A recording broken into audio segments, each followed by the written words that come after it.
CM 2, 3 రోజుల పాటు హడావిడి చేసి గ్లోబల్ సబ్మిట్ చేసిండు. ఇప్పుడు ఏవైతే ఆడ డేరాలున్నాయి తప్ప ఏం లేవు. కనీసం తెలంగాణ తల్లి విగ్రహాన్ని ఎంత ప్రతిష్టాత్మకంగా చేసిండు. సరే అది ఎవరు పెట్టిర్రు ఏందని తర్వాత. కానీ అక్కడి నుంచి గౌరవంగా తీయని గూడా తీయలేదు. అక్కడ వదిలేసి చేసిర్రు. ఇంత ఘోరమా అనేది బీఆర్ఎస్ పార్టీ క్వెషన్ చేస్తుంది. ముఖ్యంగా సోషల్ మీడియాలో. ఇప్పుడు బీఆర్ఎస్ పార్టీ అనేటోళ్ళ భావదారిద్ర్యం అది. సైబర్ టవర్స్ కట్టినప్పుడు కూడా చుట్టుముట్టు బర్రెలను చూపించిన వాళ్ళు కూడా ఉండే. లేరు. అన్ని కొండలు గుట్టలే ఉన్నాయి. ఈడ ఏమున్నాయి బర్రెలు, గొర్రెలు తప్ప ఏం లేవు. ఇదంతా హైదరాబాద్ అంట, డెవలప్‌మెంట్ అంట. లేకపోతే ఇంకోటి అని చెప్పి.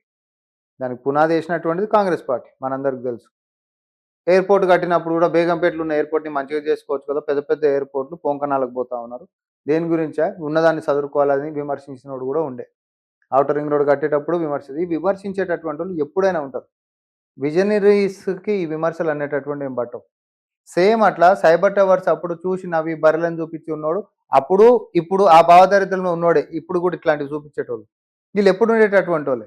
కానీ పిల్లల భవిష్యత్తుని దృష్టిలో పెట్టుకొని ఒక విజనరీగా ఆలోచించి ఫోర్త్ సిటీ అంటే ఎట్లా ఉండాలి ఇది భవిష్యత్తు అని 2047కి ఒక టార్గెట్ పెట్టుకొని ఒక వ్యూహ రచనతోటి ఒక నాయకుడు భవిష్యత్తును చూసేటటువంటి సామర్థ్యం ఉన్నటువంటి వాళ్ళే చేస్తారు. అన్‌ఫార్చునేట్‌లీ కేటీఆర్‌కి అది లేదు. 10 సంవత్సరాలు నువ్వు ఉన్నప్పటికి. అందుకని ఒక ఫార్చ్యూన్ 500 కంపెనీస్‌లో నీ మొఖానికి ఒక కంపెనీ కూడా తెచ్చింది లేదు. గతంలో ఉన్నటువంటి కంపెనీస్ ఎక్స్‌టెన్షన్స్ కూడా నీవని చెప్పి సూటు బూటు వేసుకొని రిలీజ్ చేసుకున్నావు తప్ప. రియల్ హీరో నువ్వు కాదు కేటీఆర్ అని అనేక సందర్భాలలో చెప్పిన. Come with progress report then will talk.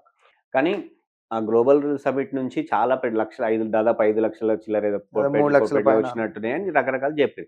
కానీ దాన్ని ఆ మొమెంటమ్‌ని క్యారీ చేయడంలో కాంగ్రెస్ పార్టీ పరంగా ఫెయిల్ అయింది. ఎందుకంటే 2 రోజులు మాట్లాడుకొని మూడో రోజు మెస్సీ వచ్చాడు. ఖతం అక్కడి నుంచి జీరో అయిపోయింది. మళ్ళీ దాని గురించి చర్చే లేదు. పార్టీ పరంగా ప్రజల్లోకి తీసుకెళ్లడంలో ఫెయిల్ అయింది కాంగ్రెస్ పార్టీ అనంటే మీరేం చెప్తారు? ఇప్పుడు ఒకటే, ఎప్పుడైనా ప్రారంభోత్సవం రోజు మనందరికీ తెలిసేటట్టు కార్యక్రమం జరుగుతుంది. దాని తర్వాత పని జరుగుతున్న రోజు దాని గురించి మాట్లాడు. సో ఒక ప్రభుత్వం ఏం పని చేసింది, ఏం తలపించింది, ఏం చేయబోతుంది అనేటటువంటి మనందరం చూసినాం. నెక్స్ట్ డ్యూ ప్రాసెస్ ఇవన్నీ ఫాలో అయిపోతూనే ఉంటాయి.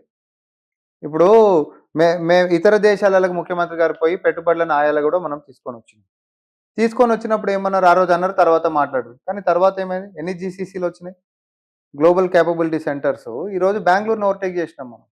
ఈరోజు ఫార్చ్యూన్ 500 కంపెనీస్లో 34 పైన కంపెనీలు కేవలం 2025లో వచ్చినాయి మనకి. గతంలో ఎప్పుడైనా ఇట్లాంటిది జరిగిందా? ఇప్పుడు బీహార్లో 20 సంవత్సరాల పై నుంచి బీజేపీ అలయన్స్ తోటి ఉంటున్నటువంటి పార్టీ ఉంది. ఈ రోజు కూడా అది కటిక పేద రాష్ట్రం, అది poorest state in the country. వాళ్ళ బతుకులు మారలే, వాళ్ళ రాతలు మారలే, అండ్ వాళ్ళ యొక్క అభ్యున్నతి పెరగలే. ఈ పార్టీకి అయితే పెరగాల్సినటువంటి సమయమే కదా. కానీ మేము వచ్చిన తర్వాత 2 సంవత్సరాలలోనే ఈరోజు ఫార్చ్యూన్ 500 కంపెనీస్లలో రికార్డ్ లెవెల్లో ఎందుకు ఇడికి మనం తెచ్చుకోగలుగుతున్నాం? That is leadership capability.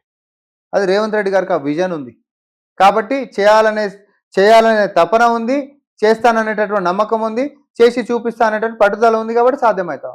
Revanth Reddy గారికి ఉందా అనేది పక్కన పెడితే కాంగ్రెస్ పార్టీ పరంగా దానికి ఆ మొమెంటమ్‌ని ప్రజలకి అంటే క్యాచ్ చేసుకోవడంలో ఫెయిల్ అవుతుంది అనేది అట్లేం లేదు. రేపు పొద్దున ఫ్రూట్స్ అంతా ఎవరివి? ఇప్పుడు నేను చెప్తున్నా, యంగ్ ఇండియా స్కిల్ యూనివర్సిటీ ఉంది, లేకపోతే ఐటీఐలు ఉండే, పానల్ గిన్నెలు పట్టుకొని అవి రిపేర్లు, మోటార్ల రిపేర్లు నేర్పించేటోళ్ళు.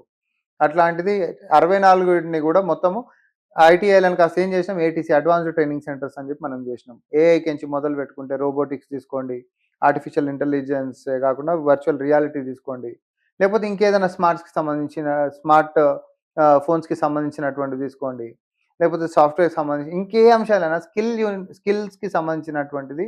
ఈరోజు కొంచెం విద్య అయిపోయిన తర్వాత స్కిల్స్ లాగే కొల్లులకు దూరం అవుతున్నటువంటి పిల్లలు చాలామంది ఉన్నారు. It's a big problem. So దాన్ని కూడా మనం మన తెలంగాణ బిడ్డలకి సామర్థ్యంలో ఎక్కడ కూడా తగ్గొద్దు అనేటటువంటి ఉద్దేశంతో ఈరోజు అవన్నిటినీ కూడా ఏటీసీల లెక్క చేసిండు. ఎందుకో గతంలో చేయలేదు.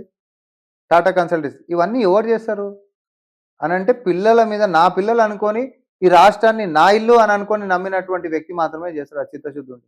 గతంలో అట్లా అనుకోలేదు. ఇదేవరో మందిది కాబట్టి మనం దొరికిన కాడికి దోసుకుందామని దోసుకొని మొత్తం కుంభాలుగా సంపాదించేసేసుకున్నాం. విదేశాలలో పెట్టుబడులు పెట్టుకున్నారు.